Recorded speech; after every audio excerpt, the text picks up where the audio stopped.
اور یہ آپ کو یاد ہے 5 سال پہلے میں نے آپ سے کہا تھا کہ پاکستان کے لیے جنگ ناگزیر ہو گئی ہے. یہ اب ہر گزرتے دن کے ساتھ پاکستان کمزور ہوتا چلا جائے گا, انڈیا مضبوط ہوتا چلا جائے گا. یہ اس وقت کا سیناریو تھا. ٹھیک ہے, اب یہ ریورس ہو گیا ہے.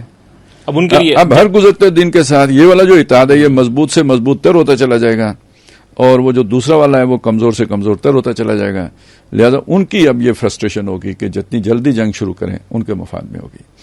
اور یہ افغانستان والا جو معاملہ ہے اس کے اندر بھی مطلب کیا وجہ ہے کہ مذاکرات تو بہت قریب ہو گئے تھے اور مچی میں میرے خیال سے پاکستان اور سیٹل میں, لیکن پھر اینڈ ٹائم پہ پھر وہ چیزیں ڈسٹرب ہوئیں اور ابھی بھی مطلب حالات اس طریقے سے یہ پھر دراندازی. ایک ریاست کو ایک بات سمجھائے نا, ریاست کیا ہوتی ہے. ریاست کے اندر جو دیکھیں آپ کو بھی پتا ہے کتنے جو ہے نا فیکٹرز ہوتے ہیں, گروپس ہوتے ہیں, لابیز ہوتی ہیں, مفادات اپنے اپنے ہوتے ہیں, پارٹیاں ہوتی ہیں. ٹھیک ہے, ہر ریاست کے اندر ہوتا ہے.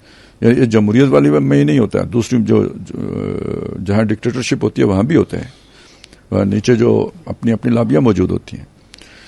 اور وہ بہرحال جسے کہتے ہیں نا انفلوئنس کرتے ہیں فیصلوں کو. اچھا, جو فیصلے ہو چکے ہوں ان کے اندر گڑبڑ پیدا کرتے ہیں, فساد جسے اسپائلر کہتے ہیں ہم. تو یہ ساری چیزیں اسی طرح چلتی رہیں گی, کھٹپٹ تو چلتی رہے گی. اب دیکھنا یہ ہے کہ معاہدے تک پاکستان اور افغانستان پہنچتے ہیں الٹیمیٹلی یا نہیں پہنچتے ہیں. جب تک یہ معاہدہ ہو نہیں جاتا تب تک یہ چھوٹی موٹی چیزیں ہوتی رہیں گی. کچھ ایسے گروپس ہوں گے جو چاہیں گے کہ جنگ شروع ہو جائے, انہوں نے کھٹپٹ کرنی ہے. کچھ گروپس ہوں گے جو چاہیں گے کہ امن ہو جائے, معاہدہ ہو جائے. تو یہ چیزیں ابھی سیٹل تو نہیں ہوئی. جیسے ایک ہم نے جملہ سنا ہوا تھا, یہ دھول ابھی اڑتی رہے گی, چلتا رہے گا, آخر جا کے دھول بیٹھے گی تو تب جا کے کلیئر ہوگا. وہ میں آپ کو بتا چکا ہوں.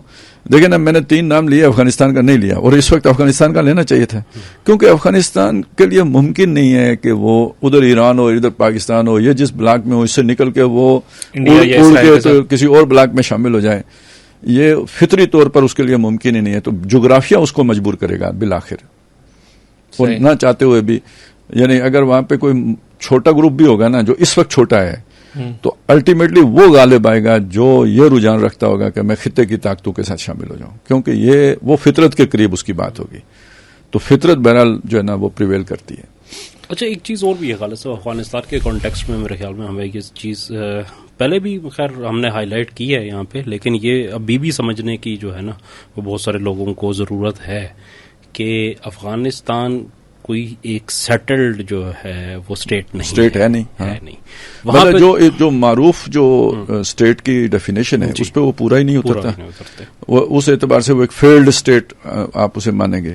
مطلب اسٹیٹ فیلڈ تو تب ہے کہ چلو بن کے پھر ہوئی ہے نا, لیکن وہ تو بنی نہیں ہے ابھی. دیکھیں طالبان جب آئے تو اس وقت امریکہ وہاں پہ موجود تھا اور امریکہ کے خلاف جنگ چل رہی تھی. اس میں بہت سارے چھوٹے چھوٹے گروپس تھے ہر علاقے میں. طالبان کا ایک ڈھیلا ڈھالا سا نیٹ ورک تھا, اس میں 2 بڑے گروپ تھے, ایک جسے کنداری گروپ اور ایک جو ہے حقانی گروپ, یہ مشہور تھے, اور باقی ہر علاقے میں ایک چھوٹا سا تھا اور وہ اپنے طور پہ کام کر رہے تھے. اور کچھ ہائی جیکر ٹائپ تھے جیسے ٹی ٹی پی تھی, جی ان کے بھی کئی گروپ تھے. وہ تو خیر ایک جو ہے نا بے شمار لوگ ہیں اس کے اندر, ہر علاقے کے ہر اس کے بات یہ ہے نا, اب ہر ایک گروپ یعنی اگر فرض کریں آپ نے طالبان کے دانا پانی اسمگلروں کا دانا پانی بند کیا ہے نا, وہ بھی طالبان بن گئے. ایسے ہی ہے. ٹھیک ہے, آپ نے اگر وہ کوئی جو منشیات فروش تھے ان کو روکا ہے, وہ بھی طالبان بن گئے. ہر وہ شخص کے جو آپ کی کسی بھی پالیسی سے کسی بھی وجہ سے اختلاف کرتا ہے تو اس نے جو ایک وہ جیسے جینرک نیم نہیں ہوتا, وہ طالبان والا اس نے اختیار کر لیا. ایسے ہی ہے. اور دوسرا پھر پاور سینٹرک پاور بھی وہی ہے نا, تو آپ طالبان لیں گے تو آپ کو آٹومیٹکلی پاور بھی مل جائے گی. نہیں پاور, یہی تو سمجھانے کی کوشش ہے. یہ جب ہم طالبان کہہ رہے ہوتے ہیں تو اس میں کون کون مراد ہو جاتا ہے, ٹھیک ہے, لیکن جب ہم ادھر سے جا کے اسے دیکھیں گے تو جس کو ہم حکومت کہتے ہیں, ایک منظم ادارہ کہتے ہیں, وہ نہیں ہے. یہ سمجھانے کی کوشش کر رہے ہیں. صحیح, ٹھیک ہے. نہ ان کی نظریاتی طور پر کوئی وحدت ہے, نہ ان کے جو ہے نا وہ کوئی اور جو ایک نظریہ نہ ہو تو چلے کوئی اور مفادات کا اشتراک ہو, وہ بھی نہیں ہے. ہر اعتبار سے کانفلکٹ ہیں. لیکن ہم جب ادھر سے ادھر مڑ کے کہتے ہیں سب کو طالبان کہہ دیتے ہیں. ٹھیک ہے, بالکل ایسے, اور وہ بھی اسی چھتری کو یعنی مان لیتے ہیں, تسلیم کریں. حقیقت ایسی نہیں ہے. ملٹیپل گروپس ہیں, اور اگر آپ چھوڑ دیں, آپ ان کو بیرونی خطرہ نہ ہو تو وہ آپس میں لڑ پڑیں گے. اس وقت بھی جو ہے نا, مطلب میں صرف ایک آپ کو مثال دینا چاہ رہا ہوں کہ اگر یہ دیکھیں کہ افغانستان کے اندر یہ صورتحال تھی کہ یہ جب پاکستان نے بمباری کی وہاں پہ تو مختلف جگہ پہ ان کا اسلحہ جو ہے نا وہ تباہ ہوا. تو کچھ اسلحے کے کوئی 10-12 کنٹینر ایسے تھے جو لا کے انہوں نے کابل میں ایک جگہ میدان تھا آبادی کے بالکل درمیان میں, تو اس کو کھود کے وہاں پہ دبا دیے. اور اس کو مطلب وہ جو کہ آبادی کے درمیان میں تھا, انہوں نے کہا وہاں پہ اوپر کچھ بھی نہیں تھا تو کوئی کیمپ شیپ لگا دیا ہوگا انہوں نے, لیکن وہاں پہ دبا کے تو انہوں نے محفوظ کر لیا اس اسلحے کو.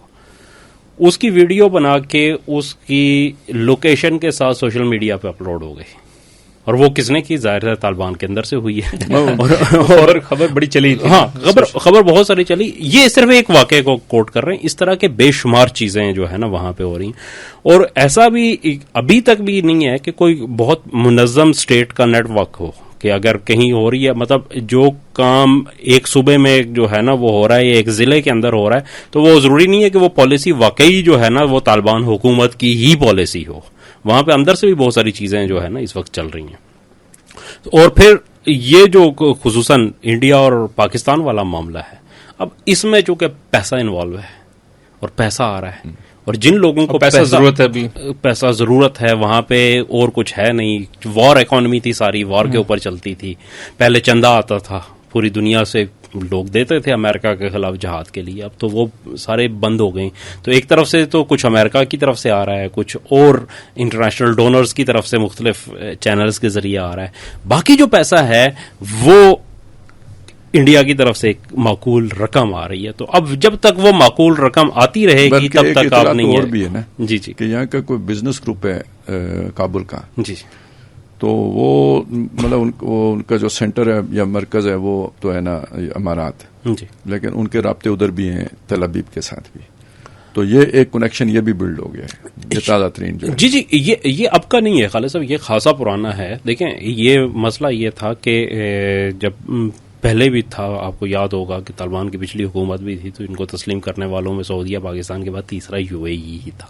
تو یو اے ای کے ساتھ کچھ لوگوں کی بڑی جو ہے نا وہ کلوزنس تھی یہاں پہ. اور پھر یہاں تک کہ جب امریکہ کا حملہ ہوتا ہے تو بہت سارے لوگ یو اے ای جاتے آتے رہے ہیں, اور ان کے پاسپورٹس کے اوپر سٹیمپس بھی جو ہے نا موجود ہیں, اس کے بارے میں بھی باتیں ہوتی رہی ہیں. اور پھر اس کے بعد یہ جو امریکہ کا جتنا دور رہا ہے 2002 سے لے کر 2018-19 تک کا جو دور تھا, یہاں پہ جتنا یہاں پہ کاروبار تھا یہ جن لوگوں کے ہاتھوں میں تھا, تو ان کا مرکز یا انڈیا تھا یا یو اے ای تھا یا پھر امریکہ جو ہے نا امریکن کمپنیز کے ساتھ. تو ظاہر ہے جو امریکن کمپنیز کے ساتھ وہاں پہ تھا اس کے لیے تو لازمی جو ہے نا اسرائیل بھی ہے.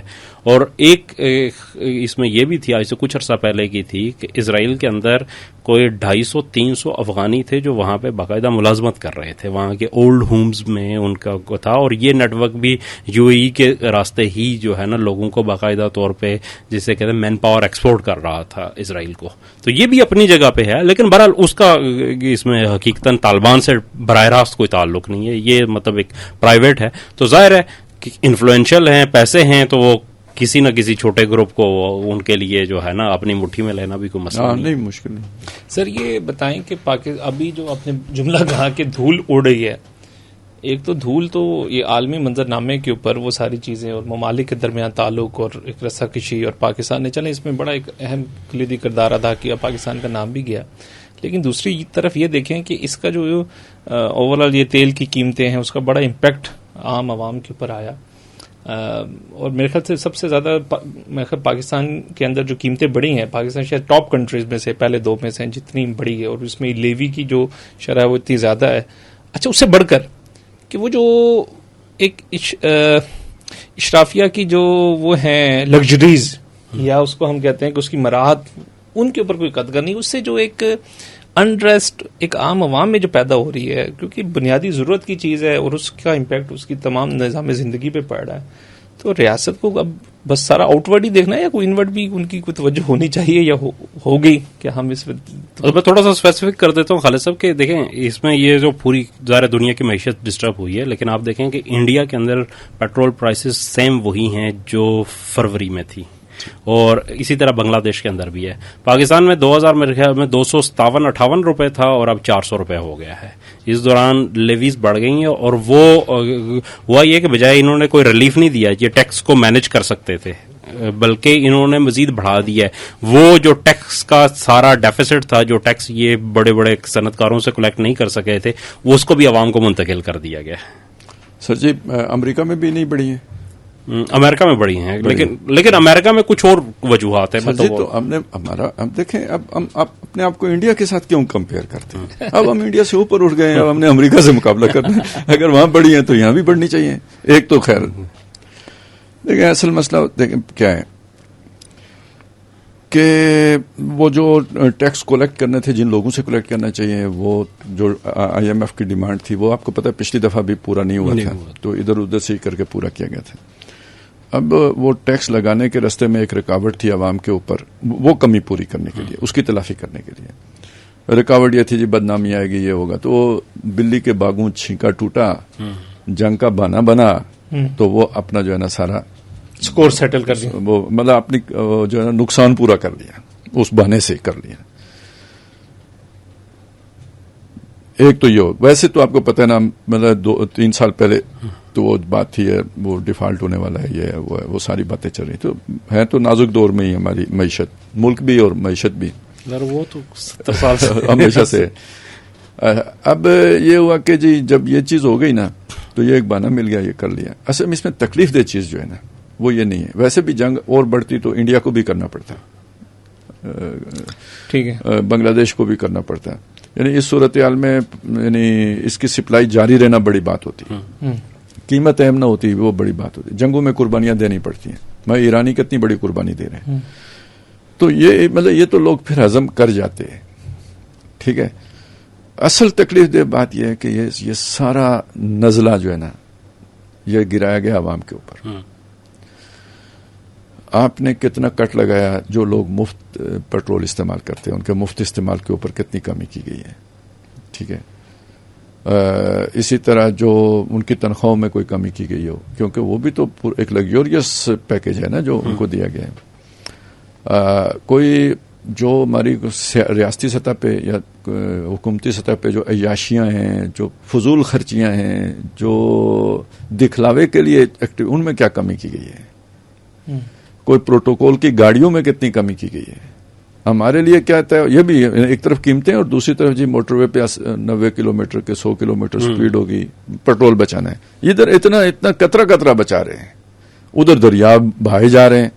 تو دیکھیں نا, جب یہ چیز کسی آدمی کے مشاہدے میں آتی ہے, ایک ہمیشہ حکمرانوں کو ایک غلط فہمی رہتی ہے, وہ سائلنٹ میجورٹی کے بارے میں رہتی ہے. یہ بہت اہم بات ہے. یعنی یہ جو اس طرح کے ظالمانہ فیصلے کیے جاتے ہیں نا, یہ کیوں کیے جاتے ہیں؟ ایک طویل تجربہ ہوتا ہے اس کے پیچھے کہ لوگ کچھ نہیں بولتے, بونگتے ہیں لیکن عملاً کچھ نہیں کرتے, نعرے لگاتے ہیں, گالیاں دیتے ہیں, یہ کچھ ہوتا ہے لیکن عملاً ہمیں کوئی تکلیف نہیں پہنچتی. یہ ایک پرسپشن بن جاتی ہے. اسی لیے عوام کی اکثریت سائلنٹ میجورٹی, یعنی وہ لوگ جو بولتے نہیں, اکثریت میں وہ ہوتے ہیں. یہ بولنے والے تھوڑے سے ہوتے ہیں, تو ان کے بولنے سے فرق نہیں پڑتا. یہ ہوتا ہے وہ اینالیسس کی جس کی بنیاد پہ حکمران طبقہ جو ہے نا وہ ظلم کرتا چلا جاتا ہے, اور یہاں تک پہنچ جاتا ہے کہ جی جب اسے کہا جائے کہ جی روٹی نہیں ملتی تو یہ بھی کہہ گزرتا ہے کہ ڈبل روٹی کھا لو, کیک کھا لیا کرو. ٹھیک ہے نا. اس کی لاجک یہ ہے اصل میں کہ انہیں پتہ ہے کہ لوگوں نے آگے سے نہیں بولنا, اور اس میں جو مس پرسپشن ہے وہ کیا ہے کہ انہیں پتہ ہی نہیں ہے. یہ غلط بات ہے. نہیں بولنا وہ تو ایک ماضی ہے ان کا, پتہ ہے. یہ جو 10 کروڑ ہیں, جہل کا نچوڑ ہیں, یہ پتہ ہے. ٹھیک ہے, ان کی فکر سو گئی, ان کی فکر سو گئی.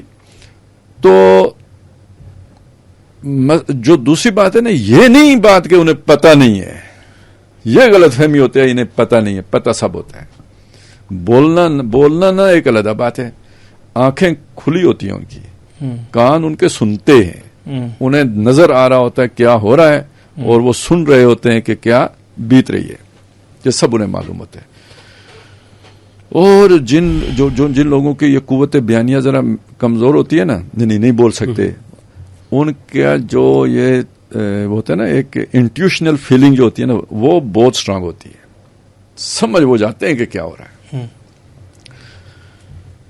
تو یہ ایک شدید ترین نفرت، ملک سے بیزاری، ریاست سے لا تعلقی، وہ جسے ہمارے عام محاورے میں خصمانو کھا، وہ پھر اس طرح کے سینڈروم میں چلے جاتے ہیں، اور جب وہ چلے جاتے ہیں پھر انہیں نکال کوئی نہیں سکتا. تو جب عوام کا ریاست سے محبت کا رشتہ منقطع ہو جاتا ہے اور خصمانو کھا والی پوزیشن ہو جاتی ہے، تو جب آپ پر انٹرنیشنل پریشر آتا ہے، خارجی دباؤ آتا ہے، بلکہ یہ کہنا جب آپ پر خارجی دباؤ آتا ہے تو قوم آپ کے ساتھ نہ کھڑی ہو، وہ تو خصمانو کھا کی پوزیشن پہ چلی گئی. تو یہ ایٹم بم سے زیادہ خطرناک ہوتا ہے ریاست کے لیے. آپ پر ایٹم بم گر جائے، قوم آپ کے ساتھ کھڑی ہے، تو اتنا بڑا مسئلہ نہیں ہوتا جتنا بڑا مسئلہ اس عمل سے پیدا ہوتا ہے. جنہوں نے بھی یہ پالیسی بنائی ہے، ظاہر ہے یہ ہمارے جو باہر سے درآمد شدہ وہ ہوتے ہیں نا ماہرین معاشیات، وہ یہ پالیسی بناتے ہیں نا. اس کے پیچھے ڈیزائن یہ ہے، اور موسٹلی آپ سیکورٹی کے انتظامات کرو، آپ J-35 لو، آپ J-10 کی اور کھیپ لے کے آؤ، یہ میزائل تجربہ کرو، یہ سب دھرا رہ جائے گا، سب ٹھاٹھ دھرا رہ جائے گا جب لاد چلے گا بنجارا. ٹھیک ہے نا. تو یہ سارا درا رہ جائے گا جب قوم کے اندر وہ والی چیز پیدا ہو جائے گی. تو یعنی یہ دوسرا حملہ ہے جو کیا گیا ہے پاکستان کے اوپر، اور اس بے خبری ہے ان لوگوں کی کہ جو پاکستان کی سیکورٹی پہ مامور ہیں کہ یہ طرز عمل پاکستان کے لیے کتنا بھیانک نتائج پر منتج ہو سکتا ہے، اور خطرناک نتائج جو ہے اس کے نکل سکتے ہیں. وہ یہ ہیں جو میں نے آپ کے سامنے رکھے ہیں. سر اس کے یعنی وہ حملہ، یعنی وہ جو پچھلے سال مئی میں حملہ کیا گیا وہ اور طرح کا حملہ تھا. یہ والا حملہ اس سے کہیں گنا زیادہ خطرناک ہے، اور مزید اس لیے بھی کہ آپ کو اندازہ ہی نہیں ہے ہمارے اوپر حملہ ہے. جیسے پرویز مشرف کو نہیں پتا تھا کہ میں جس وار آن ٹیرر میں حصہ دار بن رہا ہوں، پاکستان کے لیے اس کے کیا کنسیکوینسز ہوں گے، نہیں پتا تھا نا. اور پھر وہ آج ہم انہیں بھگت رہے ہیں. تو اسی طرح یہ والا جو آج ہو رہا ہے یہ کل بھگتیں گے. بالکل سر. اس کے ساتھ اس کو بھی لے آئیں، میں تابع سے بھی کہوں گا، آپ دونوں کے کمنٹس آئی ہیں کہ یہ ریاست ایک تو چلیں یہ آپ کو سہولت دیتی ہے کہ روٹی کپڑا مکان، اس کے لیے فیسیلیٹیٹ کرنا، روزگار، اور وہ ایک سارا پروٹیکشن والا معاملہ، لیکن ایک شخصی آزادی والی چیز ہے کہ شہری کا ایک حق ہے، اور ایک جمہوری ریاست کے اندر اس کا حق ہے کہ اس کی عزت، آبرو اور اس کی شخصی آزادی. لیکن اب ایک معاملہ چل تو رہا ہے کہ ریاست کے کچھ عناصر ان کے خلاف کریک ڈاؤن، لیکن اس کریک ڈاؤن کے اندر ایک تو چلیں اس کے بھی ہم کئی دفعہ وہ بڑے بچگانہ طریقے سے، ایسے گندے طریقے سے یا بےہودہ طریقے سے کیا جاتا ہے کہ مجرم بندے کو بھی ہیرو بنا دیا جاتا ہے. پہلی چیز تو یہ. دوسری چیز ہے کہ جو معصوم لوگ اس کے اندر دھر لیے جاتے ہیں. ابھی ریسنٹلی بڑا ایک معاملہ جو لاہور میں ایک یوٹیوبر ہے ہمارے حافظ سعد ریاض نام ہے ان کا، اور وہ ایک ادارے کے ساتھ وابستہ تھے اور ایک ریسرچ ایکڈیمیا کام اس کا سارا وہ کر رہے تھے. مطلب ایک تو ان کو پکڑا گیا، جس طریقے سے پکڑا گیا، اس کے گھر کی، اس کی عزت، اس کی وہ ساری چیزیں، وہ اس کے بعد پھر جو اس کے اوپر الزام لگایا گیا، ایسے جسے کہتے ہیں نا کہ وہ ایک عام بندہ قاری بھی پڑھتا ہے، وہ دیکھتا ہے، وہ کہتا ہے کہ یار یہ کس نے کیا. تو یہ ہمارے ادارے یا تو اداروں کو سمجھ نہیں ہے یا اس کے اندر کوئی کالی بھیڑیں ہیں.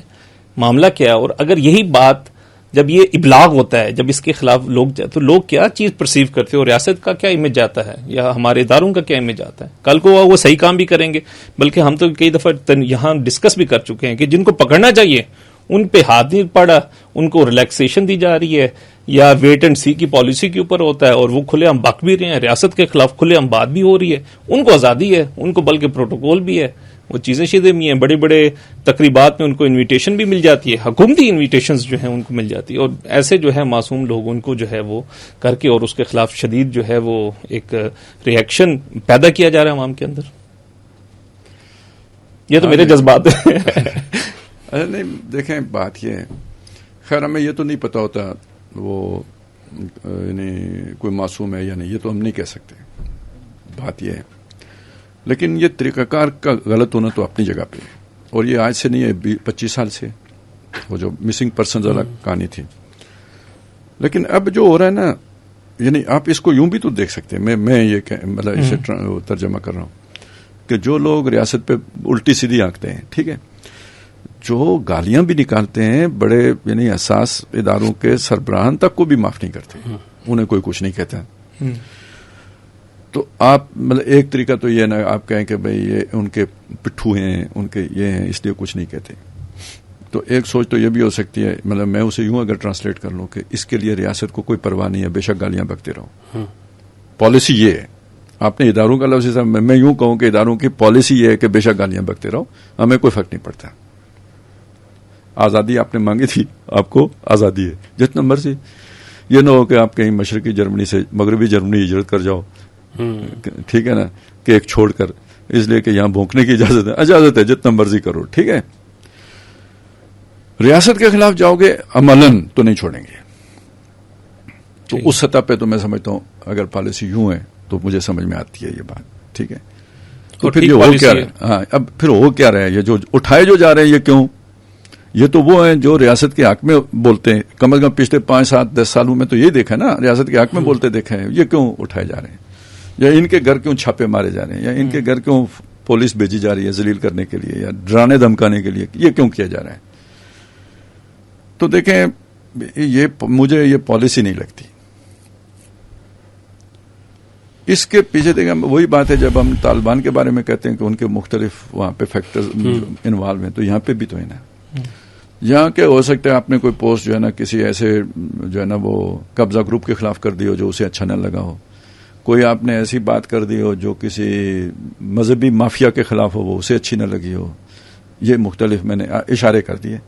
اب ان کے بھی تو انتظامیہ کے اندر ہے نا اثر و رسوخ، افراد ہیں جو ان کے پے رول پر ہیں، ان کے کہے پر وہ بہت سارا کام کرتے ہیں. ایک ہوتا ہے کہ جی آپ نے اپنے ذاتی بدماش رکھے ہوئے ہوتے ہیں، زیادہ لمبے ہاتھ ہوں تو آپ نے ریاستی اداروں کے اندر موجود اہلکاروں کو اپنا ذاتی بدماش کے طور پر استعمال کر رہے ہوتے ہیں. پاور ہوتی ہیں ریاستی، ٹھیک ہے. وسائل کہنا چاہیے، پاورز تو ریاست کی ہوتی ہے نا. یہ تو وسیلہ مطلب پیسہ ہے تو آپ کر رہے ہیں استعمال، ٹھیک ہے. تو کوئی کہیں آپ اس کو بھی دے دیں گے فلیٹ، وہ چل رہا ہے آپ کے ساتھ. جج بھی ہوتے ہیں ان کے ساتھ، پہیے لگے ہوتے ہیں نا فائلوں کو. تو اسی مطلب کیا ہوتا ہے کہ بھائی ان کا گھر بنا ہوا ہوتا ہے نا ہاؤسنگ سوسائٹی کے اندر.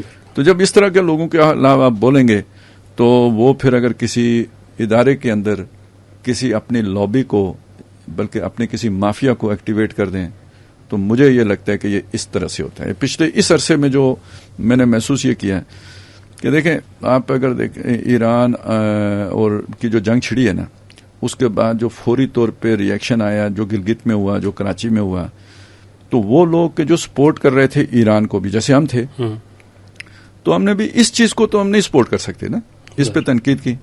اچھا، یہ جن لوگوں نے یہ کیا تھا، یہ جو یہاں پہ مذہبی رہنما ہیں ان کی لابی کے، ان کے بہت قریب تھے معلوم ہوتا ہے، انہوں نے ان کو کے دفاع کی کوشش کی. چاہیے تو یہ تھا وہ کہتے بھائی مجرم جو ہیں ریاست کے ان کو پکڑو، نہیں ان کو نہیں معاف کرو، اور وہ پھر وہ ٹیکٹس کھیلنی شروع کی. اس پر جن لوگوں نے تنقید کی کہ بھئی یہ لوگ جو ہے نا یہ غلط بات ہے اور یہ ہے، مجھے یہ لگتا ہے وہ ٹارگٹ ہو رہے ہیں. تو پھر یہ ٹارگٹ کون کر رہے ہیں؟ آپ ریاستی ادارے تو نہیں کہہ سکتے نا. مخصوص قسم کا ریاستی اداروں کے اندر جو مخصوص ذہنیت کے لوگ ہیں جو پچھلے 20-25 سال میں کی پوسٹ بائی پالیسی لا کے بائی ڈیزائن لا کے بٹھائے گئے ہیں، یہ پھر ان کا کام ہے. تو یہ بھی ریاست کو کھوکھلا کرے گا. مطلب یہ جب آپ کی جنگ ہوتی ہے تو ایک طبقہ تو ویسے ہی آپ سے اتنا نالا ہے کہ آپ کا اگر جہاز خدا نہ خواستہ ایئرپورٹ پہ بھی ہٹ ہو جائے نا تو پہلے سب سے پہلے ٹویٹ کھڑکائیں گے کہ شہید ہونے کی فلانے جناب بریگیڈیئر صاحب کے یا وہ کیا ہے اسکواڈرن لیڈر کے شہید ہونے کی ہمیں بہت افسوس. اصل میں خبر دے رہے ہوتے ہیں، افسوس کوئی نہیں ہوتا. اور پھر سارے نیچے آ کے تالی، اچھا ہوا ٹھیک ہوا. انڈین نہیں پاکستانی، ٹھیک ہے. یہ جذبات یعنی جن لوگوں کے ہیں، چلے ان کے بارے میں ریاست کی جو ہے نا تعفو تصفحو تغفرو کی پالیسی ہے، اچھی بات ہے، کوئی عرض نہیں ہے. لیکن اس وقت آپ کا دفاع کون کرتا ہے؟ جو دفاع کرتے ہیں ان کے ساتھ ادارے کے اندر موجود اس خاص ذہنیت کے لوگ یہ کام کر دیں گے تو وہ بھی کل کہیں گے نا خسمانو کھاؤ. بہرحال آدمی کی جب ذاتی بےزتی ہوتی ہے تو بہت میچور بندہ ہوگا کہ وہ جو اس کو بیلنس کر کے اور پھر اسے اس ساری کیفیت کو ایک طرف کر کے اور اسے جناب مخصوص لوگوں کے کھاتے میں ڈال کے ریاست کے ساتھ پھر بھی جو ہے نا خیر خان بن کے کھڑا رہا. ریئیکشن ہوتے ہیں اور کچھ نہ کرے نہ پھٹے، لیکن یہ کہ وہ ہو جائے لا تعلق تو ہو جائے گا نا. تو گویا ان کی گوشمالی کرنا بھی، ان کی تحقیق کرنا، انہیں ڈھونڈنا، انہیں تلاش کرنا، پھر انہیں سمجھانا کہ جناب وہ دور لد گیا ہے جس میں آپ اس طرح کی بدماشیاں کیا کرتے تھے، اب انسان کے پتر بن کے چلو. نہیں تو پھر ان کا جو ہے نا وہ کلا کما کرنا یا اداروں کو ایسے عناصر سے صاف کرنا، اس کے بغیر تو ریاست آگے نہیں بڑھ سکتی. بالکل ٹھیک ہے. مہتاب بھائی اگر جرم کیا ہے تو وہ جرم لگائے نا دفعہ اس جرم کی، تو جرم کیا ہے، کام کیا ہے. ویسے میرا آپ نے کوئی جرم کیا ہے اس طرح کا یا آپ کے ساتھ بیٹھ کے میں نے کوئی ایسا جرم کیا ہو؟ پتہ نہیں، لیکن کیوں تنگ آپ کو بھی کیا جاتا ہے؟ میری بھی پوچھ گچھ ہوئی ہے. اچھا نہیں، آپ کے بارے میں آپ تو ریاست کے اتنے وہ لوگ تو کہتے ہیں کہ وہ جو آپ کو ٹیگ کر دیا جاتا ہے آپ کے تو ریاست سے بڑھ کے وفادار ہیں اور پتہ نہیں وہ ریاستی اداروں کے پتہ نہیں وہ اسپوکس مین کا الزام جو ہے وہ آپ. ایسا ہی ہے. لیکن دوسری طرف سے یہ کہا گیا کہ آپ ریاست کے مخالف ہیں. ٹھیک ہے نا، کیا مخالفت کی یہ ہمیں نہیں پتا ہے. اچھا، ہمیں بس خطا ہے. کہاں سے آیا ہے؟ انٹیریئر سے آیا ہے، صوبائی سے آیا ہے، مرکزی سے آیا ہے. انٹیریئر تو مرکزی میں ہوتے ہیں نا جی، آپ کو پتا ہے نا جی. کیا خیال ہے؟ مرکزی میں ہوتے ہیں. مطلب ان کا وہ جو ہے نا معلومات پاکستان کے بارے میں خود اپنی اتنی تھی. کرنا کیا ہے؟ معافی نامہ لکھ کے دے دیں. کس چیز کا؟ آئندہ یہ جرم نہیں کریں گے. کون سا؟ پتہ نہیں ہے. یہ حالات ہے. ملک پھر بھی چل رہے ہیں.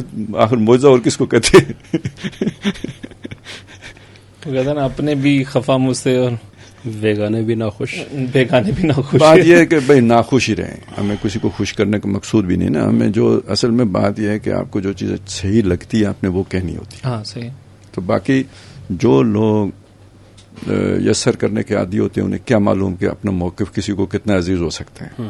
نہ بھونکنے والوں کو پتا ہے، نہ یسر کرنے والوں کو، خوش آمدیوں کو پتا ہوتا ہے کہ کیا چیز ہوتی ہے. تو لوگوں نے تو اس پہ جانے دیے.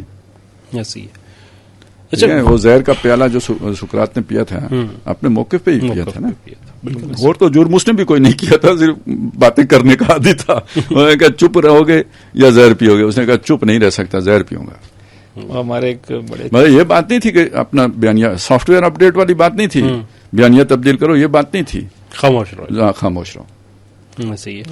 وہ دلچسپ بات ہے نا، وہ میں مہتاب بھائی سے شیئر کرتا ہوں.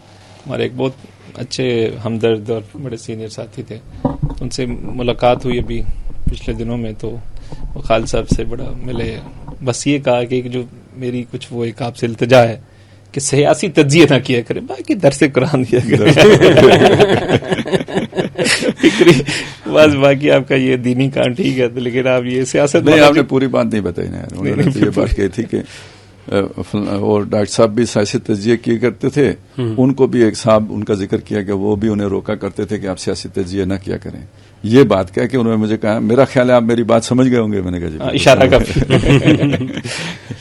اچھا فاروق بھائی، خالد صاحب نے ایک تو نشاندہی کر دی ہے، اور یہ بات لاہور کے بے شمار صحافیوں نے بڑے کھلے عام لکھی ہے کہ جو ایرانی لابی سے متاثرہ لوگ ہیں اداروں کے اندر، وہ اس وقت ان لوگوں کو ٹارگٹ کر رہے ہیں جنہوں نے ایک تو شام کے اندر جب ایرانی لابیز کے ظلم کے اوپر آواز اٹھائی تھی، اور اس کے بعد یہ جو ایران کے اوپر جب اسرائیل اور امریکہ کا حملہ ہوا تو اس کے خلاف پاکستان کے اندر جو دہشت گردی کی گئی گلگت بلتستان میں، کراچی میں، تو اس کو جن لوگوں نے کنڈیم کیا تو ان لوگوں کو ٹارگٹ کیا جا رہا ہے، ان لوگوں کو اٹھایا جا رہا ہے، انہیں ڈرایا دھمکایا جا رہا ہے، ان کے اوپر FIR دی جا رہی ہے.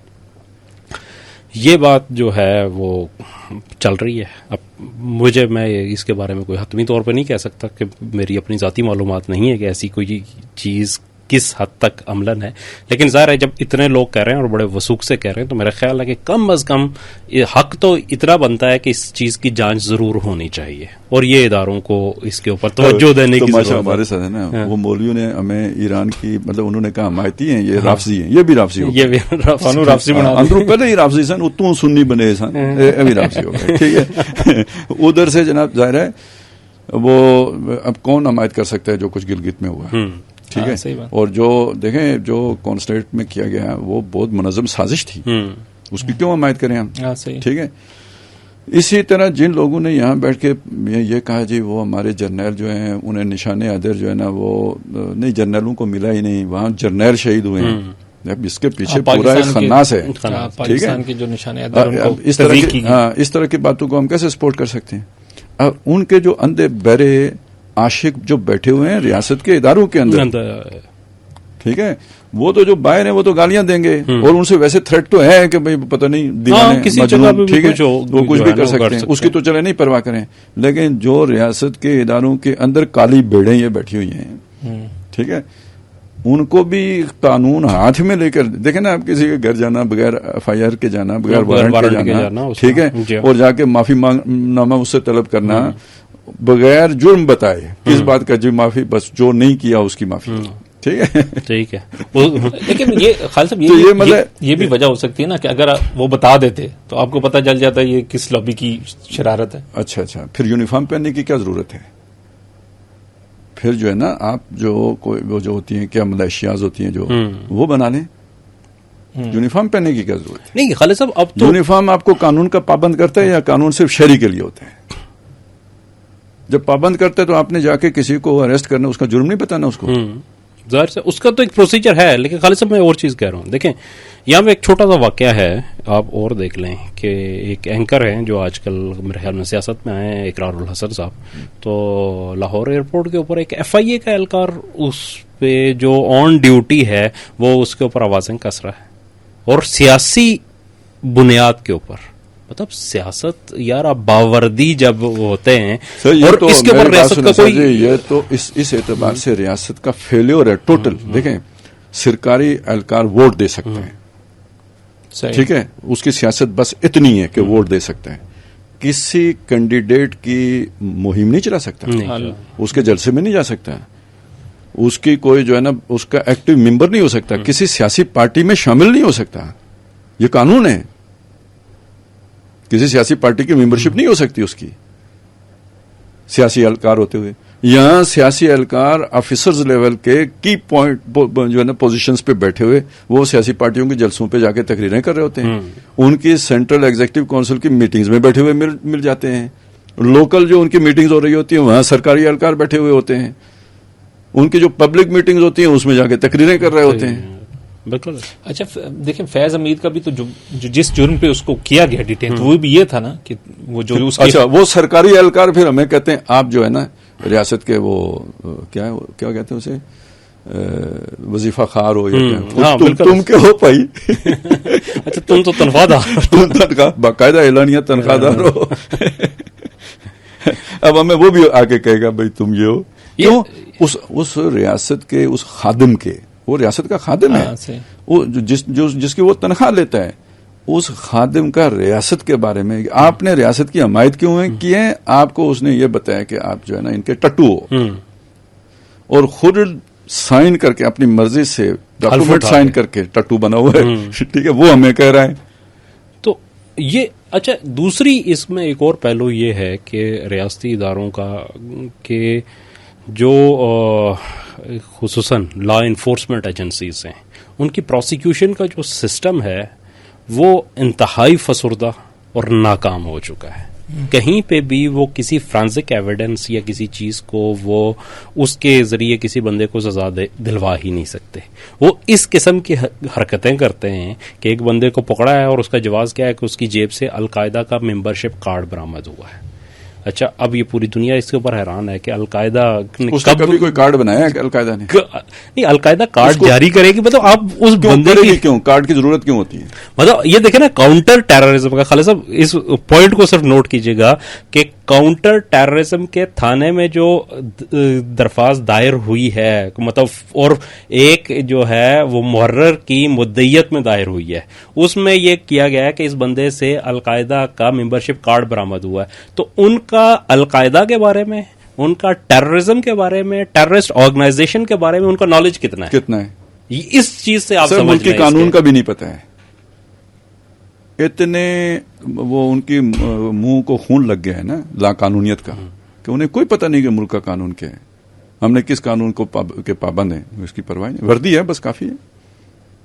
تو یہ والی جو چیز ہے نا، یہ پھر ظاہر ہے جب لاقانونیت ہوتی ہے تو پھر لوگ باہر نکلیں گے، پھر اپنے دفاع میں جو ہے نا وہ اس میں جو ہے نا ریئیکٹ کریں گے، اس کے اندر انارکی پھیلے گی. نہیں چلو ان کو تسلی ہے، نہیں نکلیں گے. مسئلہ یہ ہے کہ کیا آپ بیرونی حملے کے خطرے سے دوچار ہیں یا نہیں ہیں. ٹھیک ہے، آپ کی قوم نے آپ کا ساتھ نہ دیا تو کیا ہوگا، اور آپ نے یہ حرکتیں کی تو نہیں ساتھ دے گی. نہیں، ان کا تو خیال یہ ہے کہ چونکہ جب حملہ ہوگا پھر تو ہر صورت میں لوگ ساتھ آ جائیں گے، جیسے پچھلی دفعہ بھی آ گئے تھے، تو لہٰذا مسئلہ ہی کوئی نہیں. سارے لوگ نہیں ساتھ آئے تھے. نہیں، ظاہر سی بات ہے کہ بہت ٹھیک ہے، سارے لوگ بالکل نہیں ساتھ آئے. جیسے پہلے 65 میں ساتھ آ گئے تھے، جیسے دوسرے مواقع پہ ہم نے دیکھا لوگ ایک ہو جاتے ہیں، لیکن یہ کہ پچھلی دفعہ سارے، یہ ان کا پروپیگنڈا تھا کہ سب ایک ہو گئے. ٹھیک ہے، وہ تو نہیں تھے لوگ، تو مطلب انہیں ان کی تو امیدوں پہ اوس پڑ گئی کہ بھائی پاکستان نے ان کا یہ اتنے شاید ہندو نہ خفا ہوئے ہوں جتنا، کیونکہ ان کو تو یہ تھا نا کہ وہ جیت گئے، ان کو تو یہ موقع مل گیا. اور یہ ان کا بیانیہ ہمیں بتا رہے تھے کہ یہ جھوٹ بول رہے ہیں کہ جی ہم جیت گئے ہیں، جیتے تو وہ ہیں، وہ جیتے ہیں بالکل. ٹھیک ہے، تو کوئی ساتھ وات نہیں تھے، جو ساتھ تھے ان کو توڑا جا رہا ہے، یہ کہہ رہا ہوں میں. ہاں، دیکھیں جو پاکستان کا دفاع کرے تھے، اور ان کا کیا اسٹیک تھا یا اس کا کیا بہت بینیفٹ. تو یہ سارے والنٹیئرز ہو گئی نا، دو چیزیں ہو گئی. ایک وہ مہنگائی کے ذریعے سے دل توڑو ملک سے، اور دوسرا ایسے اقدامات کر کے. بالکل. تو یہ پھر جب آپ یہاں پہ پہنچتے ہیں نا، تو پھر اس کا مطلب یہ ہوتا ہے کہ وہ جو اس طرح کے عناصر ہیں نا، یہ صرف ان کا ذاتی موٹیو نہیں ہے جس کی وجہ سے یہ ہو رہا ہے، یہ باقاعدہ ایک ڈیزائن ہے جس کے تحت یہ ہو رہا ہے. اور لوگ جڑے ہوتے ہیں انٹرنیشنل مافیاز کے ساتھ، وہ پھر اور ایسی پوزیشنز پہ ہوتے ہیں کہ انہیں پتہ ہوتا ہے کس ادارے میں کس آدمی کے ذریعے سے میں نے کیا کام کروانا. وہ پرسنل تعلقات ہوتے ہیں، وہ تھرو پراپر چینل نہیں ہوتا ہے، وہ ڈائریکٹ ہوتا ہے. بس آخری ایک بات ہے کہ اسی تناظر کے اندر کہ اگر قانون سب کے لیے برابر ہے تو بہت سی بستیاں غیر قانونی مسمار کی گئیں، بہت سے ایکشن لیے گئے. ایک بڑے بستہ جب بڑے مگر مچ پہ ہاتھ ڈالا، ٹھیک ہے، اور باقی ٹھیک ہے اگر وہ لا کے اگینسٹ تھا یا قانون کی خلاف ورزی ہے تو اس کے اوپر بھی وہی ایکشن ہونا چاہیے تھا. لیکن چیخیں اتنی آئیں کہ وہ جو ہمیں مساوات ہے نا وہ نظر نہیں آ رہی ہے، وہ حکومتی مشینری. اچھا، یہ بالکل یہی بات ہے کہ آپ کو یہاں پہ بھی ایک سپلٹ نظر آ رہا ہے. ایکشن کیا گیا، اب ایکشن کے اگینسٹ میں ہی اب دیکھیں ایکشن کرنے والے کون ہے؟ حکومتی. اس کے دفاع کرنے والے کون ہیں؟ وہ بھی حکومتی. تو وہ کہتا نا کہ پرابلم کہاں پہ ہے، کئی چیز ہے. اب اس کے obviously ظاہری بات ہے اسٹیکس ہیں، اشرافیہ ہے، وہاں سارے ججز کے فلیٹس بھی ہیں. پہلے تو مہتاب بھائی آپ ذرا اس کی بیک گراؤنڈ تو بتا دینا ساری. بس کوئکلی بتانی ہے تاکہ پھر ہم 2005 میں بنا، پھر کیا ہوا. دیکھیں یہ 2 پلاٹ تھے جو ہوٹلز کے لیے جو ہے نا مخصوص کیے گئے تھے کہ ریڈ زون کے اندر ہو، تاکہ جو باہر سے آنے والے جو گیسٹ ہیں، ہائی لیول گیسٹ ہیں، ان کے لیے ریڈ زون کے اندر ہی ہو، تاکہ سیکورٹی کے پرابلمس نہ ہو. اس دفعہ بھی دیکھا ہم نے جس طرح کی سڑکیں بند ہوئی ہیں، اور جو بلکہ ایک اطلاع تو یہ بھی ہے کہ مذاکرات کو یہاں سے جو ہے نا وہ مانیٹر بھی کیا گیا. مطلب خیر اور بھی بہت ساری مطلب اس میں باتیں ہیں، لیکن بنیادی اس جو ہے تنازع کی طرف آئے اسے. تو یہ پلاٹ جو ہے وہ 100 سال کی لیز کے اوپر دیا گیا اور بہت ہی نومینل پیسوں کے اندر دیا گیا. مطلب جو اسلام آباد میں کمرشل ویلیو تھی اس جگہ کی، اس کا کہتے ہیں کہ صرف 2 یا 3% جو ہے نا وہ وصول کیا گیا، اور 100 سال کی لیز پہ دیا گیا کہ یہاں پہ. اور جس کمپنی نے لیا وہ بسم اللہ پیراگون نے، اس نے یہاں پہ گرینڈ حیات ہوٹل جو ہے وہ تعمیر کرنا تھا. لیکن اس کو لے کے اس پرائم لوکیشن کے اوپر انہوں نے یہ کیا کہ ایک بلڈنگ بنائی، اور اس بلڈنگ کو 100% ریٹ پہ، مطلب 3-4% ریٹ پہ لیا، ہاں فلیٹس بنائے اور وہ 100% ریٹ پہ بیچ دیے. اس میں سے بہت سارے فلیٹس گفٹ بھی کیے گئے لوگوں کو. مطلب ریحام خان صاحب کی ایک کتاب آئی ہے کہ عمران خان صاحب کو 1 کروڑ روپے میں پینٹ ہاؤس ملا تھا اس کے ٹاپ کے اوپر جو ہے نا اس کے. تو جبکہ انہوں نے کہا کہ جب میں نے کہا کہ جی میرا ایک کزن ہے، اس کا یہ کتاب کے اندر لکھا ہوا، اور یہ ذرا کتاب کئی سال پہلے چھپی تھی، تو اس نے کہا میرے کزن کے بارے میں نے ان سے بات کی جو حفیظ پاشا صاحب تھے اس کو بنانے والے. تو ان سے میں نے کہا کہ جی یہ آپ نے اتنے میں دیا تو ایک اور ہمیں چاہیے. تو اس نے کہا کہ ہنس کے کہا کہ یہاں تو جو 5th فلور کا جو ریٹ ہے وہ بھی جو ہے اس کے 10 گنا زیادہ ہے، یہ تو صرف خان صاحب کے لیے تھا. تو اسی طرح سے بہت سارے لوگوں کو یہاں پہ وہ اکوموڈیٹ کیا گیا، اور باقی ظاہر بیچے گئے، اور پھر پوری ایلیٹ ایک جگہ پہ اکٹھی ہو گئی. تو یہ بنا ہوا تھا. ایک چیز تو یہ ہے. پھر اس کے بعد یہ ہوا کہ اس میں ایک اور کردار بھی ہیں جو سابق جسٹس ریٹائرڈ اعجاز الاحسن صاحب, جو آج بھی پاکستانی قوم کے پیسوں سے جو ہے نا تقریباً 30-35 لاکھ روپے پینشن وہ لے رہے ہیں. وہ پنجاب بینک کے کنسلٹنٹ تھے, تو پنجاب بینک سے انہوں نے اس کمپنی کو قرضہ دلایا. پھر جو ہے وہ لاہور ہائی کورٹ میں اس کیس کو انہوں نے ٹیکل کیا. پھر اس کے بعد سپریم کورٹ میں اس کمپنی کے وکیل بھی رہے. پھر سپریم کورٹ میں جب وہ آئے تو انہوں نے اس کی سماعت کی اور اس میں پھر ان کو کلیئر کر دیا گیا. ان کو ایک تھوڑا سا جرمانہ کیا گیا اور ان سے کہا گیا کلیئر ہو گیا. مطلب یہ بھی پئیوں والی سرکار تھی. پئیوں والی پوری. اور پھر اس کمپنی نے وہ جرمانہ بھی نہیں پے کیا اور جو اوریجنل رقم انہوں نے دینی تھی وہ 2-3% کی, وہ بھی سی ڈی اے کو نہیں دی. تو یہ اب جو ہے اس کے اوپر ہاتھ ڈالا گیا. اچھا, اس میں صرف ایک چیز اور رکھ کے پھر خالد صاحب سے اس کے بارے میں اسے دیکھیں گے کہ ایک بڑی اور دلچسپ چیز یہ ہے کہ یہ ایشو تھا ہی نہیں, یہ بظاہر تو سیٹلڈ ہو گیا تھا. اگر اس کے اوپر ہاتھ نہ ڈالا جاتا تو یہ کسی کے وہم و گمان میں نہیں تھا, چونکہ لوگوں نے تو سپریم کورٹ نے سیٹل کر دیا تھا. اب وہ درمیان والا معاملہ تھا کہ نیچے ظاہر ہے سی ڈی اے کو پیسے نہیں ہے تو وہ نوٹس بھیجتی, وہ پیسے دے دیتے, ختم ہو جاتا وہ کیس.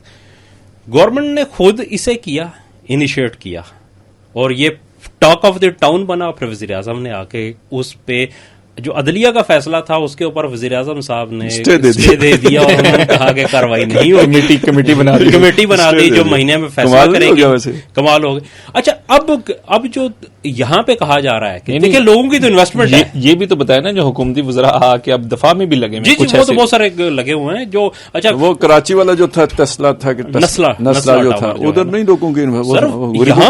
یہاں پہ اسلام آباد میں آپ دیکھیں کہ مسلم ٹاؤن کی اپنا مسلم کالونی کی ایک بستی تھی وہ گری ہے, بریمام پورے کو ڈیمولش کیا گیا, یہاں سید پور ولیج کو ڈیمولش کیا گیا, اور دیگر تقریباً نصف درجن سے زیادہ ملپور میں جی پوری نصف درجن سے زیادہ پوری آبادیاں اب یہاں پہ آ کے کہہ رہے ہیں کہ دیکھیں لوگوں نے تو انویسٹمنٹ کی ہے نا, ان کا تو کیا قصور ہے. وہ گائے بھینسیں بکریاں تھی نا, یہ لوگ ہیں, یہ لوگ ہیں, وہ گائے بھینسیں. لوگوں کی انویسٹمنٹ یہاں ضائع نہیں ہونی چاہیے, اس کا کوئی حل نکلنا چاہیے, لیکن وہ اس کا حل کوئی نہیں تھا. اس میں صرف ایک بات میں کہہ دوں کہ یار مطلب جب ہم یہ پروجیکٹ شروع ہوا تھا تو نام تو اس کا گرینڈ حیات ہوٹل تھا. تو یہ گرینڈ حیات ہوٹل سے ون کانسٹیٹیوشن ریزیڈینشل کب بن گیا؟ مطلب یہ ٹرانزیشن سمجھ نہیں آتی نا سر. یہ تو اندرون خانہ اسی وقت بن گیا تھا. میں اس میں صرف ایک چیز اور کہ آپ کو یاد ہوگا بنی گالا والا ایشو آیا تھا.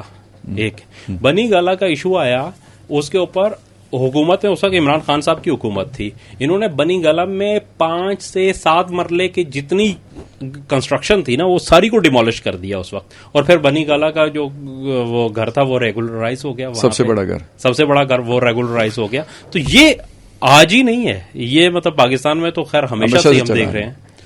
اچھا, پہلی بات تو یہ نا کہ اس میں اب ایک رفٹ نظر آ رہی ہے. ایک حکومت وہ نظر آ رہی ہے جو آپریشن کر کے راتوں رات نکال رہی ہے, اور ایک حکومت وہ نظر آ رہی ہے جو روک رہی ہے. تو بس یہ سمجھو ابھی جو ہم نے رویا ہے نا, اللہ تعالیٰ نے ہماری وہ جو ہے نا وہ کیا ہے تکلیف جو تھی نا اس کو سن لی ہے. اور مجھے یہ لگتا ہے کہ یہی ٹرننگ پوائنٹ ہے. کس چیز کا؟ اندر جھاڑو پھرنے کا. جماعتیں بھی صاف ہوں گی, حکومتیں بھی صاف ہوں گی. یہ کوئی اب وہ اس ماڈل کی طرف ہم بڑھیں گے جو طے شدہ ماڈل ہے. وہ لیکیج ختم ہوگی. وہ میں نے آپ کو بتایا تھا بالٹی میں لیکیج بہت ہے, انویسٹمنٹ آئے گی بھی تو ساری لیک ہو جائے گی. وہ اب بالٹی ٹھیک ہونی ہے. اس ٹھیک ہونے کے عمل کا آغاز ہو گیا ہے. قدرت نے کیا ہے یا یہاں کسی نے ڈیزائن کیا ہے یہ مجھے نہیں پتا, لیکن یہ ٹرننگ پوائنٹ ہے. یہاں سے وہ کام شروع ہو گئے. پہلی بات تو یہ ہوگی. اب یہ یہیں سے پھر وہ آگے کہانیاں چلیں گی. مطلب خبر تو ہے کہ نقوی مستی کر رہا ہے, جو بھی کر رہا ہے پتہ نہیں کون کر رہا ہے. مجھے امید یہ ہے کہ یہ بھی انشاءاللہ تعالی یہاں سے بھی جو ہے نا اشرافیہ پر بھی ہاتھ پڑے گا اور یہ ٹرینڈ سیٹ ہوگا یہاں سے. ٹھیک ہے. یہ جو ہے نا ایک مطلب ایک چیز طے ہو جائے گی کہ اب کوئی نہیں بچے گا. اگر یہ نہیں بچے تو کوئی اور بھی نہیں بچے گا. ٹھیک ہے, میں یہ خوش امیدی میں مبتلا ہوں. لیکن ایک اور پہلو بھی ہے, وہ ذرا دلچسپ ہے. وہ تھوڑی سی کہانی مجھے بھی معلوم ہے. وہ کہانی شاید آپ کو نہ پتا ہو. یہ جب اس کا بیسمنٹ بنانا جی تو اس میں درس قرآن کی آفر آ گئی. مطلب ملایالہ سے آئی ہماری طرف. صحیح. یعنی ہمارے مرکز سے, کوئی اور نہ سمجھ لے. نہیں مرکز بھی مرکز اب تنظیم اسلامی سے. جی تو ان کو ظاہر اپروچ کیا گیا تھا پاشا، یہ شیخ عبدالحفیظ پاشا صاحب بسم اللہ وہ جو ہے نا ٹیکسٹائل والوں کے، اور یہ داماد ہیں ستارہ ٹیکسٹائل والوں کے، ٹھیک ہے، چولہے سے نکل کے اولے میں ہیں، یہ مطلب رشتہ داریاں آپس میں ہی ہیں.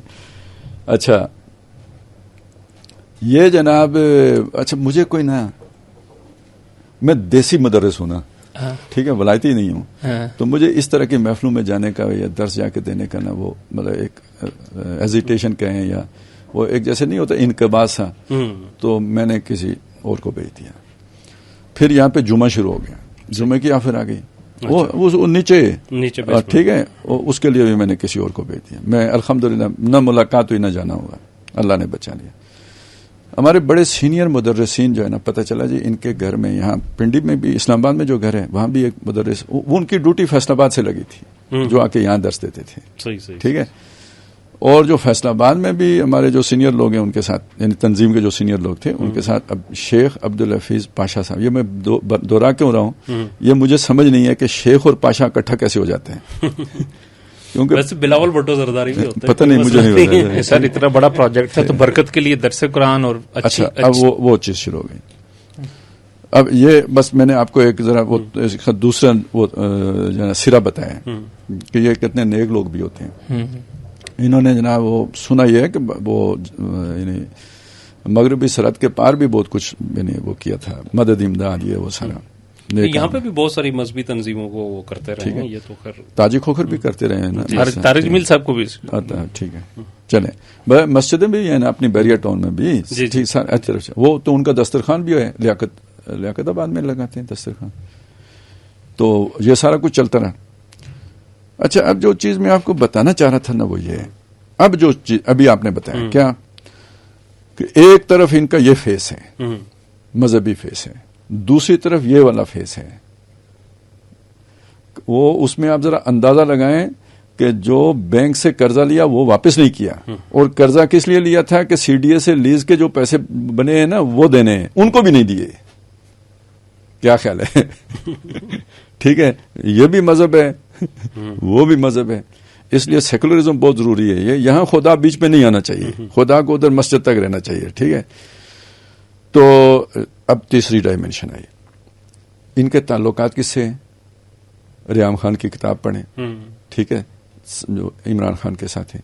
عمران خان کو انہوں نے 12.5 کروڑ روپیہ نہیں 5.5 کروڑ 5.5 کروڑ روپیہ انہوں نے خورشید شاہ جیسے مؤثر آدمی کا واپس کیا کہ آپ کو 5ویں فلور پہ نہیں مل سکتا فلیٹ، اور 1 کروڑ روپے میں عمران خان کو دے دیا. کیوں؟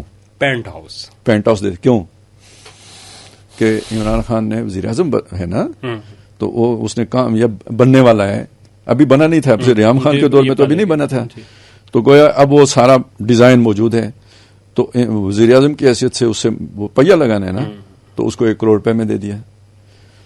اب کتنے جیتیں کتنی مختلف ہو گئی عمران خان سے، یعنی جو آپ کے انفلوئنشل کوریڈورز ہیں، پاور کوریڈورز ہیں، ان کے ساتھ تعلقات. ویسے تو میں نے یہ بھی مجھے کسی نے بتایا باجوہ صاحب کے ساتھ بھی ان کے بہت اچھے تعلقات تھے. تو یعنی یہ سارا کچھ بھی مختلف شہروں کے اندر جو مؤثر لوگ ہیں ان کے ساتھ بھی، اور مذہبی لوگوں کے ساتھ بھی، ہر طرف جو ہے نا وہ تعلقات ہیں. اب آپ سوچیں یہی مذہبی لوگ وہ ہیں جو رائے عامہ بھی بناتے ہیں. دیکھیں نا، میڈیا ہی نہیں رائے عامہ بناتا، مذہبی لوگ بھی رائے عامہ بناتے ہیں. طارق جمیل صاحب بھی بناتے ہیں. تو جو بھی مدرس ہے بہرحال اس کی رائے کا ایک مطلب وہ سیاسی رائے بھی دیتا ہی ہے، کچھ نہ کچھ تو دیتے ہیں. اب فرض کریں کسی بھی جو تعلق ہے، آپ نے وہاں پہ ان کے ادارے کو 1 کروڑ روپیہ فنڈ دے دیا. اگر 1 کروڑ روپے میں ادھر پلاٹ دے دیا تو ادھر 1 کروڑ روپیہ فنڈ دے دیا، کیا فلیٹ دے دیا تو ادھر فنڈ دے دیا، تو ایک وہ معتبر تو دیتے ہیں. گھر میں درس کرا دیا تو اور بھی اعتبار ہو گیا. اب انہوں نے یہ بتایا کہ عمران خان تو بہت ہی نیک آدمی ہے، ٹھیک ہے، اور یہ چور ہیں اور ڈاکو ہیں. تو آپ اخبار سے یقین کریں یا نہ کریں، آپ ٹیلی ویژن سے یقین کریں یا نہ کریں، یہ معتبر آدمی جب آپ کو بتائے گا، حضرت جی نہیں یہ جو انفلوئنشل بندہ، یہ جس نے آپ کو فنڈ دیے، یہ جب آپ کے حضرت جی کو جب بتائے گا تو حضرت جی یقین کریں گے یا نہیں کریں گے؟ اب حضرت جی جب لوگوں کو بتائیں گے تو لوگ یقین کریں گے یا نہیں کریں گے؟ پروپیگنڈا ہے. اب آپ کو سمجھ آئے بیانیہ کیسے بنتا ہے. میں اصل میں یہ والا اس آپ کے سامنے لانا چاہتا تھا، اور اس کو کہتے ہیں وہ جو تلبیس ابلیس ایک کتاب ہے جو شیطان کے مختلف حربوں کے بارے میں لکھی گئی ہے. اس میں ٹھگوں کا ایک طریقہ واردات لکھا گیا ہے کہ ایک شیخ ہوتے ہیں, شریف آدمی, وہی اب ازدی سمجھ لیں چلیں, ایک شیخ ہوتے ہیں اور وہ بکری خرید کے لاتے ہیں منڈی سے گھر کے لیے. بکری بہت اچھی لگتی ہے ٹھگوں کو, وہ کہتے ہیں یار کسی طرح بکری شیخ سے نکالنی ہے. تو ایک ملتا ہے ان سے, کہتا ہے کہ جی یہ بکری, وہ کہتے ہیں بہت ادب سے احترام سے پاؤں کو ہاتھ لگاتا ہے, سارا کچھ جو طریقہ ہوتا ہے خوش آمدیوں کا وہ سارا کر کے نا کہتے ہیں شیخ جی کتا آپ کے ساتھ اچھا نہیں لگتا, کتا آپ کے ساتھ اچھا نہیں لگتا. وہ اسے 2-4 سنا کے کہتے ہیں میں بکری پیسوں کی خرید کے لایا ہوں, یہ میں گھر لے کے جا رہا ہوں. خیر وہاں سے آگے چلے جاتے ہیں, ایک اور ٹھگ ملتا ہے, یہ آپس میں سب ملے ہوئے ہوتے ہیں لیکن گاؤں دوسرا ہوتا ہے. وہ ٹھگ اب ان سے کہتا ہے اسی طرح ادب احترام چائے پی کے جائیں وغیرہ وغیرہ. آخر میں بات یہ ہے کہ جی یہ آپ کتا بیچتے نہیں ہیں. تو انہوں نے پہلے کی نسبت کم غصہ کر کے اس کو ڈانٹا. جب 3-4 دفعہ ایسا ہی ہوا نا, جب آخری بندے نے یہ بات کہی نا تو اس نے وہ بکری اس کو پکڑا دی کہ تجھے ویسے ہی دے دیتا ہوں. ٹھیک ہے, انہیں اپنے اوپر جو ہے نا وہ یقین نہیں رہا ان کے اوپر. اتنے بندے تو جھوٹ نہیں بولتے, اور مختلف جگہوں پہ لوگوں نے یہ بات کہی ہے.